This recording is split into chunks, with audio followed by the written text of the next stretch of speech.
We say community a lot, but it doesn't happen overnight, and it doesn't happen in 10 or 11 or 12 years. It's something you're constantly building and recreating and taking a step back and realizing maybe you could do something different or more. LGBT community is a big thing, but his thumbprint on it is being able to bring all the different groups of the LGBT community together. Not everybody has that ability, and I think that's his biggest legacy. In smaller communities, instead of being able to blend, you're often under a spotlight. Growing up here was not wonderful. It was very regressive. Basically, when people turned 18, 19, they ran away. Judy's in and of itself is a defiance to that right-wing, very red portion of the state that we're in. It provides that safe port for a lot of folks. Judy's is a place that has allowed me for the very first time in my life to feel like I'm truly thriving. I get to live this life here in Grand Junction, which I never thought would be an option. It's allowed me to connect with people, to be a part of the community.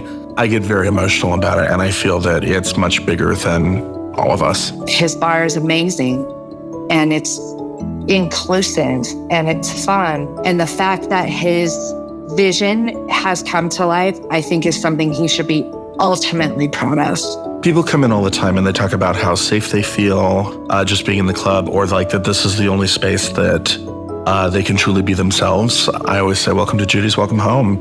We want people to feel at home here and feel that this is their community and that this is a place that they can be and that they can be safe and accepted and recognized. Go where you're celebrated, not where you're tolerated. Jesse has inspired me every day.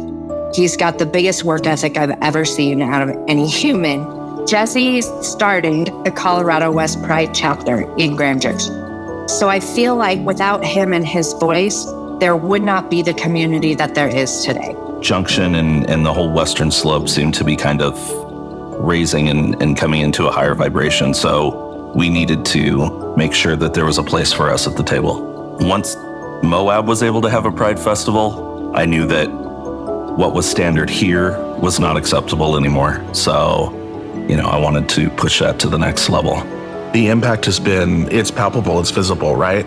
It's this big event that is visible. We're here, we're queer, get used to it. I feel that it's built up the community and legitimized us here on the Western Slope in a way that has never happened before. I hope that it becomes, something so strong and so well known in the area that people don't feel like they have to run away.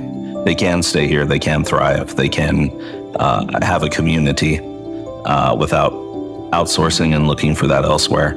It's rewarding and sad that I didn't have that experience, but I get to give that to people.